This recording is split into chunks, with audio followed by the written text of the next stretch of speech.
Miami Show. I'm your host, Damian Pardo. And this week we're speaking with Christian De La Huerta, who is the founder of Soulful Power, a nonprofit organization. Christian, welcome. Hey, Damian, good to see you. Thanks for having me.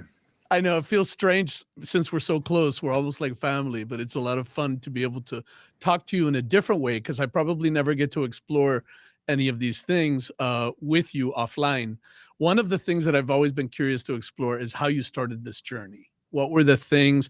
Talk a little bit about yourself as a younger person and how you entered this realm of spirituality. As you know, because we went to the same high school, the same Jesuit high school in Miami, Belen, I was raised in a very Catholic environment. Yet, the came to realize that the religion in which I was raised didn't have room for me as a gay man. And so my adolescence was one long depression as I struggled to reconcile those two intrinsic parts of being human. So during my 20s, I mostly threw the baby out with a baptismal water. I wanted nothing to do with anything that smacked of religion or spirituality. I didn't know there was a difference between them.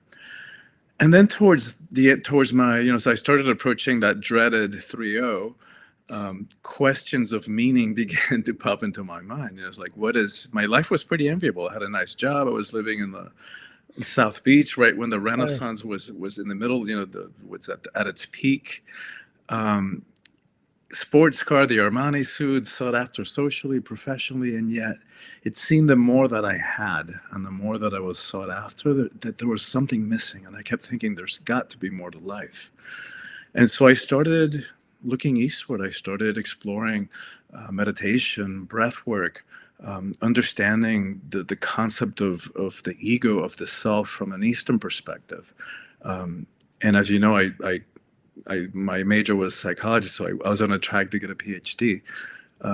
And when I discovered breath work and some of these other practices, I jumped tracks. I never went for the PhD.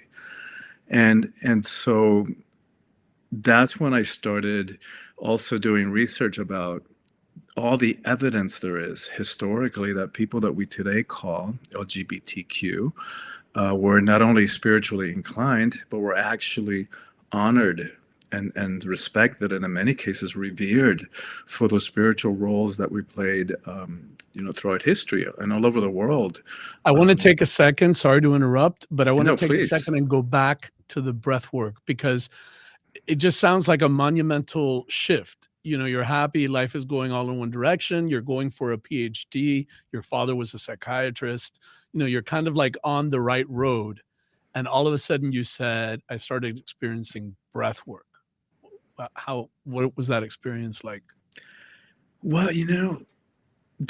I'll never forget even the first experience I had with that. It changed my life because stuff that I'd read about, having unitary experiences, becoming one with creation, with the feeling as part of intricately connected and as part of the cosmos and all of creation.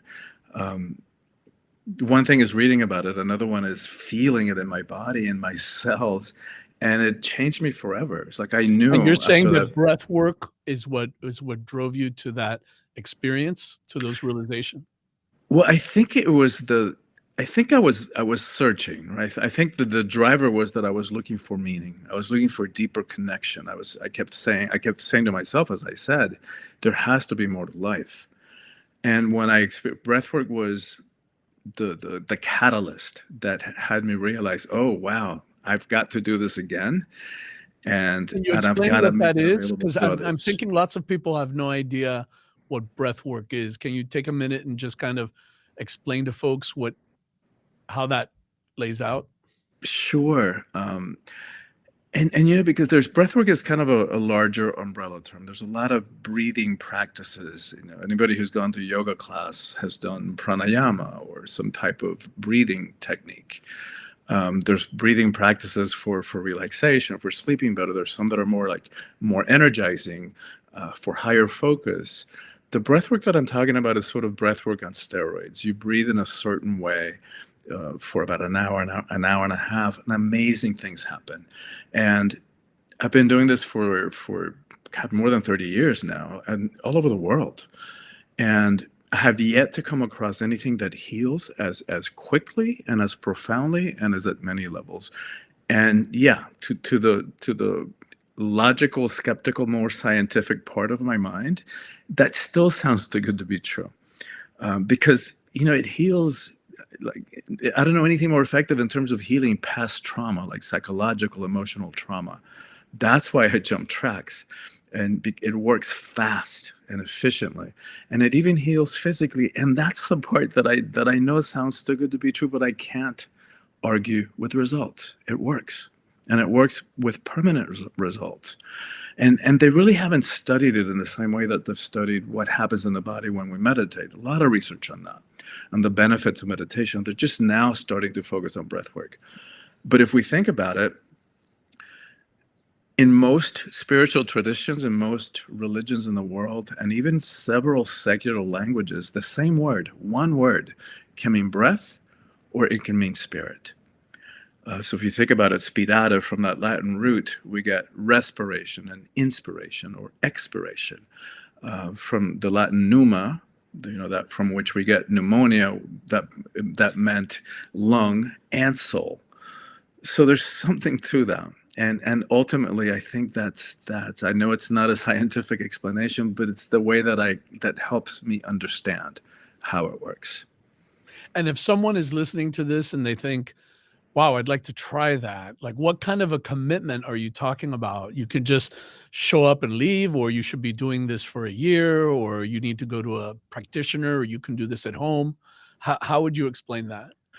Well, I'll be back in Miami later this month, so June 25th. I'm not sure when this is airing, but June 25th, I'm doing a session in Miami, a group intro session.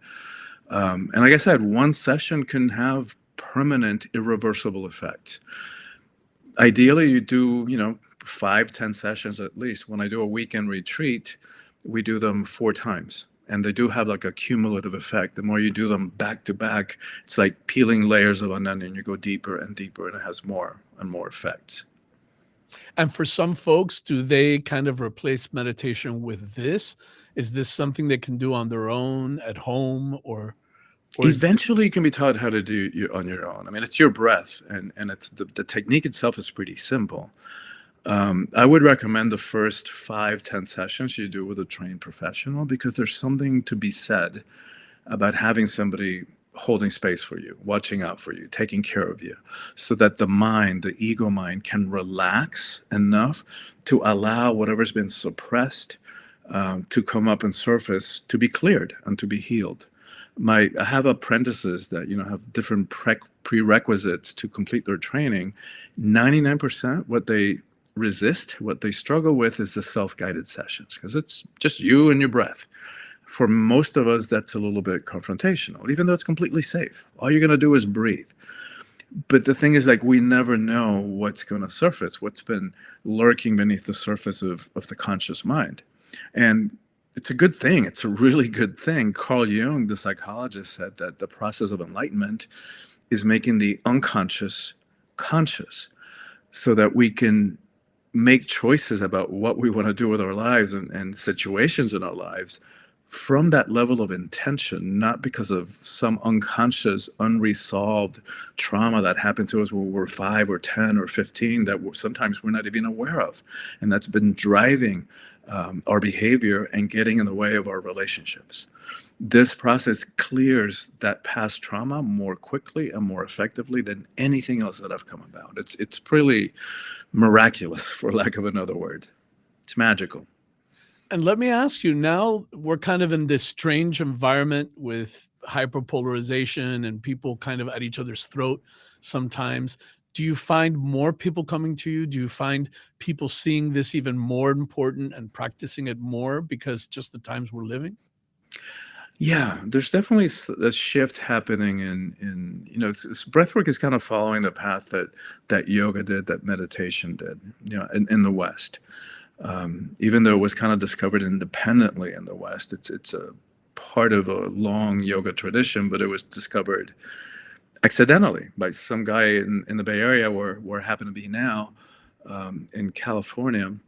who was in a hot tub playing with his breath and breathing in a certain way, and boom, had this incredibly expanded state of awareness. So initially they started experimenting with it in hot tubs, and then it was brought out to to do it on the floor, like on yoga mats and blankets and that kind of stuff. And yeah, it just works. I've worked with, I went to China. I've been all over. I've been Europe, South America. Worked with all sorts of people, millionaires, billionaires. A lot of clientele here in Northern California and Silicon Valley. It works, and effectively. How do you find it, or do you find it incredibly difficult to be able to get your message out to more people? How are you able? It sounds to me like this is something that everyone should at least hear about or learn about. How are you getting that out there into the universe? Well, for me, it's I've been doing it for a long time, and you're right. In the beginning, like people would ask me what I do, or they would ask me about that, and I could see the like the curtains falling behind the eyes, the eyes glazing over. Like sounded a little bit woo woo, and maybe a little bit too much California. But you know what? If they got it together to follow that initial yes, I want to do it, and got themselves through their own resistance and their own skepticism and tried it, it works. And there's nothing to lose. Like at the very, very least, it's going to be profoundly relaxing. You said, you asked earlier whether it replaces meditation, and it doesn't. There's a lot to be said for a regular meditation practice. This is like a shortcut. A lot of times I'll have people tell me, you know what, I've been sitting on a meditation cushion for 20 years, 30 years to have that moment of no mind and no thought that I had in a breathwork session with me. So it kind of creates pathways so that is more easily accessible.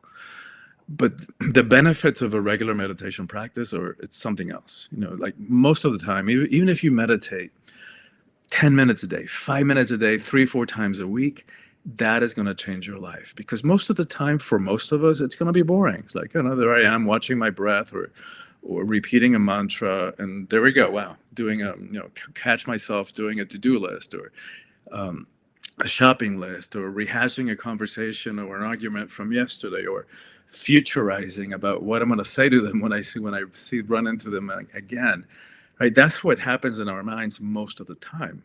In meditation practice, it's we bring ourselves back to the present, to the breath, to the mantra, to whatever it is.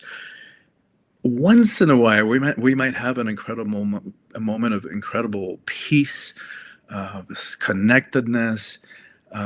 Those are kind of the gravy, the icing on the cake. The practice is really the benefit, because it's that willingness to be observing ourselves, to be in that witness consciousness. Oh, there I go, doing my to-do list, back to my breath. Oh, there I go, checking things off, what my item list, back to the breath. That comes in handy when we get into a difficult conversation and it's about to head south, and go over the waterfall, and we're about to say something or do something that we're going to then react and regret later. That's when that presencing practice comes in useful. That's when we go, oh, there I go. I can feel the symptoms that I'm starting to get upset. Let me take a breath. Let me pause. Let me bring a choice rather than just react automatically, which is what gets us into trouble. So that's one of the main benefits of meditation. There's a lot of physiological benefits as well in terms of health, even performance. A lot of studies on the benefits of meditation, but to me that's one of the main ones. It buys us the ability to choose how we want to be, how we want to show up, how we want to respond to any given situation. That's huge. Just the whole idea of pausing is really, really important. I was wondering if you could share maybe an example, obviously without names or divulging any confidences, of someone that used these practices and the impact it made in their life. Yeah, I mean, so many. Over 30 years of thousands and thousands of people that I've facilitated it for. But here's one that pops to mind. It was a woman who highly successful, global leadership team, like vice president, but like the vice president that meant something, global operations for a multinational corporation. Probably in her 50s, incredibly successful in that sense. In the personal arena, not so much. Like, had never really had a real relationship. And she did a couple of retreats with me. So, multiple breathwork sessions, but little by little started having recovering memories of when she had been abused sexually. And it was I remember, never forget the last session where She she never finally, recognized she had been abused? Like, she never recognized that consciously? she had no memory, no conscious awareness of it. And it was a Wow. process. It wasn't a fun process. It's like, it's to me, it's really courageous what we all do, what people do when we're willing to dive and delve deep down inside and face ourselves, face our shadow, face our inner demons. Incredibly worthwhile. The rewards are incredibly positive, but it takes courage. I'm not going to, sugarcoat or minimize that, because sometimes we have to face stuff that we may have been running away from, or wanting not to feel or not to remember. But here's one example of why it's so worthy. Once she finally cleared it, and it took a couple of sessions because she was resisting remembering that, understandably, but once she finally cleared it in the last session, that was on a Sunday, the last day of her retreat. On Tuesday, I think it was, she was having lunch with a friend, and who tells her, "Hey, I don't know why I hadn't thought about this, but you should meet so and so." And long story short, I married them 2 years ago. Oh, wow. So whatever her subconscious fears, whatever her trust issues with men that she wasn't even aware of, which was, getting in the way of the relationship. Because what happens is, if we have something like that going on, or if we have some misgivings about getting into a relationship, if I get into another relationship, I'm gonna, they all end up in divorce or betrayal, or I don't want to repeat what my parents did. If we have that stuff going on subconsciously, like, who in the right mind would want to get into a relationship? So what we end up is doing this, right? Like, come here, but not too close. Oh So my we God, end up that's such a sabotaging. true that's such a true thing. Come here Yeah, and we end stay up away. sabotaging our relationships before we even get started, by attracting people who are not a match, who are not available. And so what she did is she cleared all that subconscious stuff, all her concerns, subconscious, about her ability to trust men. Understandable. And probably, I don't know, 5-6 years later, they're still happily married. And I wanted to touch on this as well. You mentioned that you're gay, and that right now, I think LGBTQ people in the US, more particularly in Florida, more particularly here in Miami, where you're from, are seeing kind of this national campaign that's being launched by the Florida governor, which, as part of its campaign, it has messaging about LGBTQ people, specifically kind of these some veiled, some not so veiled attacks on the LGBTQ community.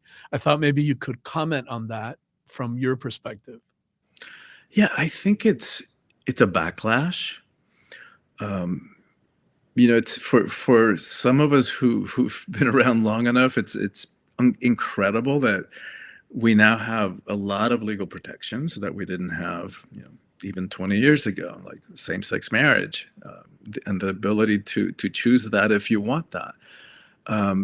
But sometimes life is like that. One step forward and two steps back. So there's a lot of backlash happening now, and I think what strikes me about this one, because the focus of this one seems to be more on the trans issue, and the banning of drag queen book hours.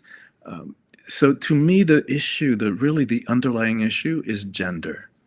And if we think about it, homophobia and misogyny, two sides of the same coin. If you look at the cultures and the religions that condemn homosexuality, same-sex relationships, 100% correlation. They're the ones where women are less than equal. And so I think that misogyny is really the underlying issue. And so that's the reason that the trans issues, I mean, that's the reason that the trans issues are controversial, that they're causing conflict now, because we're in a moment in evolution. To me, it's like time of dramatic change. To me, what we're really going through is the dismantling of the patriarchal system that no longer works, that is no longer sustainable for our survival on this planet. And we all knew that power was not going to be let go of easily. Power is generally not just given away. Power has to be demanded. And so to me, the issue is that the gender issues are being up for grabs. They're being questioned as women are reclaiming their own power. There's a backlash to that as well. And when a trans person forces the rest of us to ask the big questions: what is gender? What does gender mean? What does it mean to be a man? What does it mean to be a woman? All that kind of stuff is up for grabs, is being reanalyzed, it's rediscussed, re-envisioned. So no wonder that there's a backlash against it for a certain number of the population. That is threatening. They don't want these stereotypical definitions of what it means to be a man and what it means to be a woman to evolve and to change.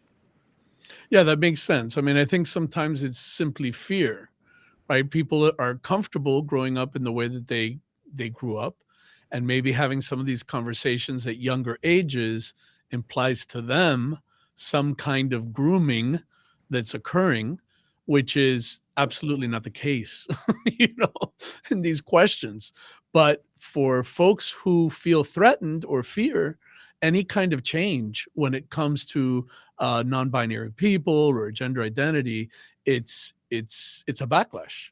It's something Absolutely. that it's all fear-based. You're absolutely right. But here's some interesting numbers, because this patriarchal power over system doesn't work for anybody, right? Obviously, it doesn't work for women, but it doesn't work for men either. Let's look at a couple of numbers.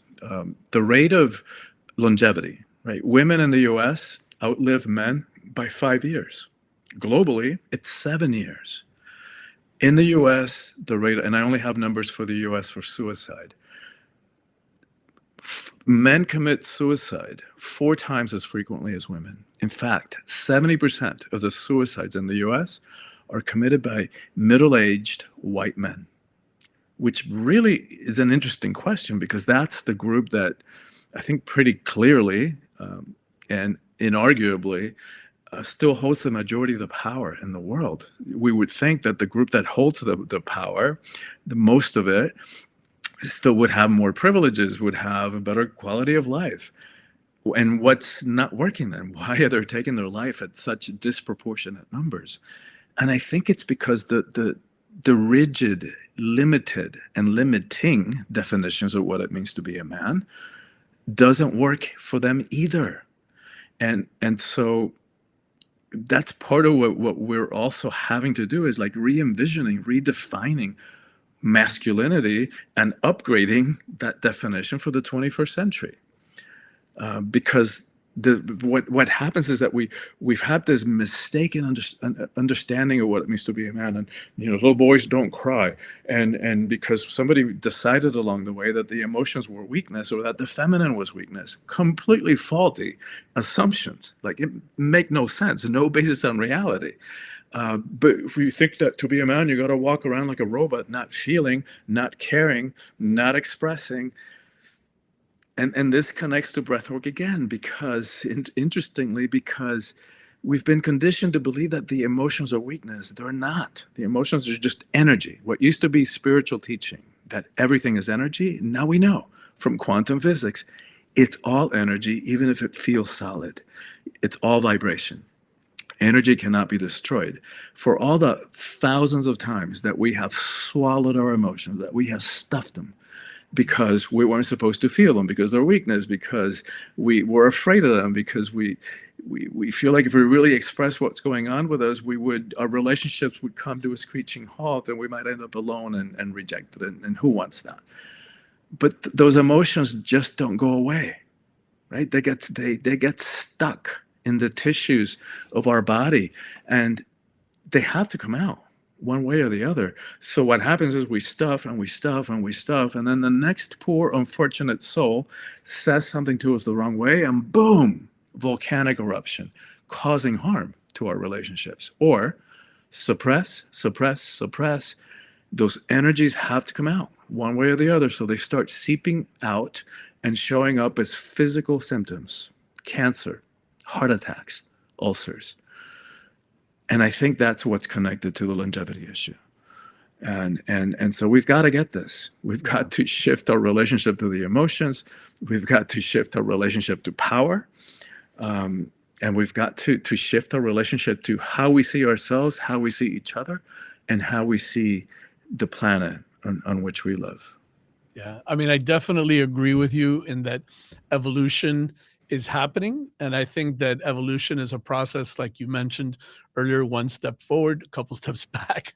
It implicitly is a time of a bit of ruckus, turmoil, and growth. It never comes quite that easy. I always hope, though, that we are respectful and entertain people where people are at. We meet people where they're at, because when we don't, I think that just heightens fear, and it heightens a tougher process as we move along.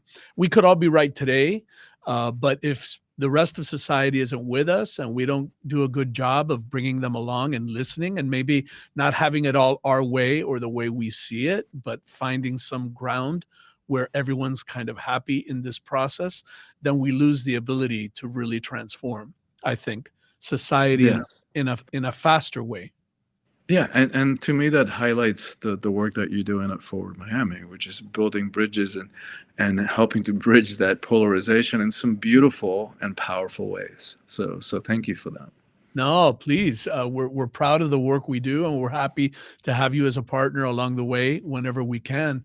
Also, I want to make sure that we highlight the series that's coming up now and how people can get connected to you and to the series and benefit from some of this great work.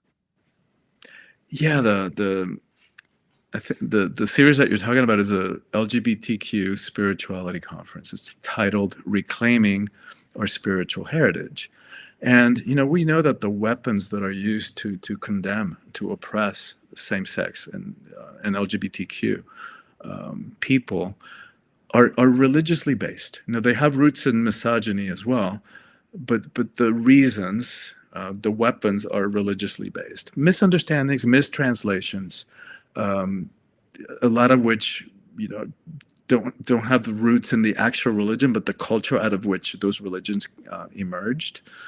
But what is ironic about that is that before the patriarchal times and cultures and religion, people that we today call LGBTQ were not only spiritually inclined, but were actually honored and respected and revered for the spiritual roles of service and leadership that we played all over the world. So the intention behind this conference is twofold. For anybody who's struggling to reconcile their sexuality and their spirituality, anybody identifying as LGBTQ or however they identify, this will help reclaim that spiritual heritage and support them to find a way of connecting with it and expressing it that is a match for who they are. The other part is more macro. It's turning upside down that argument that LGBTQ people are godless. It's ridiculous and absurd, but I know it's real because I felt growing up, as I was saying earlier, I felt that I couldn't be spiritual and gay.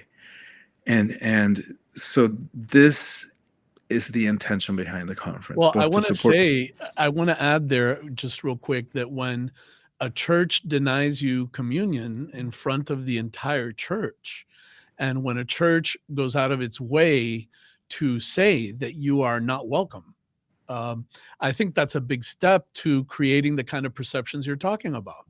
You're having basically an institution say, as long as you practice being gay, I guess that's having sex, being gay, you cannot be part of this love that we find within the church. And I think that's really unfortunate. Again, I think that's something that's evolving. Hopefully, it'll evolve quicker. It's been incredibly slow during my lifetime, but within the Jesuit order, you have Father Martin, you have other folks that are bringing about this change little by little. And then, of course, you have lots of people, like we just discussed, who are afraid and who don't want to change conventions really for anyone. So I'm going to guess that you have lots of folks out there, Christian, that because just by nature, by being who you are, you're automatically cast in this, kind of conflict.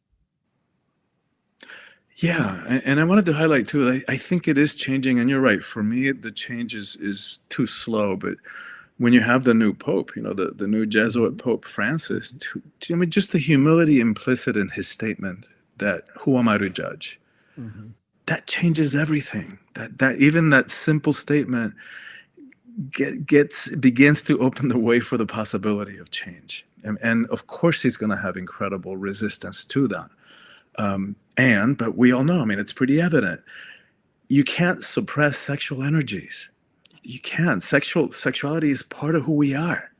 And we get into trouble when we try to suppress them, because then they start popping up in unhealthy expressions. And I hope that's a lesson that, that the church is getting. I hope so too. I want to make sure we include the dates, Christian, on and how people can link in to this series. Yeah, the conference, Reclaiming Our Spiritual Heritage, and they can Google Reclaiming Our Spiritual Heritage Conference. It's June 17th through 24th, so coming up fairly soon. Excellent. I look forward to it, and I hope that all these folks that are even contemplating breath work or any association with this will reach out to you. How can people reach out to you directly outside of the conference? And we should say that it's virtual, by the way, so you can be anywhere. That's important. I'm glad you brought that up. And register. And we should also say that you were one of the guest presenters that I interviewed. So, yes. And we had an amazing conversation about activism and spirituality and so many other things that you and I spoke about. That was really fascinating conversation. It was fun. Yeah. Probably the best way to reach me is my website, which is soulfulpower.com, SOULFUL, power, POWER.com. From there, they can access my social media and they can get more information about the conference. And for your audience, anybody who goes to soulfulpower.com and gets on my email list, and we know how easy it is to click unsubscribe if it doesn't work for you, and I'm not going to take it personally if you choose to unsubscribe. But we'll send them a sample chapter from my last book, Awakening the Soul of Power. We'll send them some power practices and a guided meditation that I created in the midst of the pandemic about how to find center in the midst of chaos. I also failed to recognize that you are a very recognized author with a few books. How many books? 2, 3? 2 books. Coming Out Spiritually, which is related to the theme of the conference, and Awakening the Soul of Power, which got endorsed by none other than Gloria Estefan. Hey, that's a big achievement. Congratulations. Keep up all the great work you're doing. Thank you. I look forward to the conference and to continuing this work with you as well. And I told you half an hour goes by incredibly fast. It's always a pleasure speaking with you and sharing your wisdom and purpose with everyone out there, because the work you do is fascinating, wonderful. We need more of it. So if we could duplicate you, we'd be even better off. Thank you. Thank you. And thank you so much for having me. Thank you for having the show and for doing everything that you do. And congratulations on recent developments. Yes. Much appreciated. Have a great day. And to everybody out there, thank you for watching the Forward Miami show. We look forward to seeing you again next week.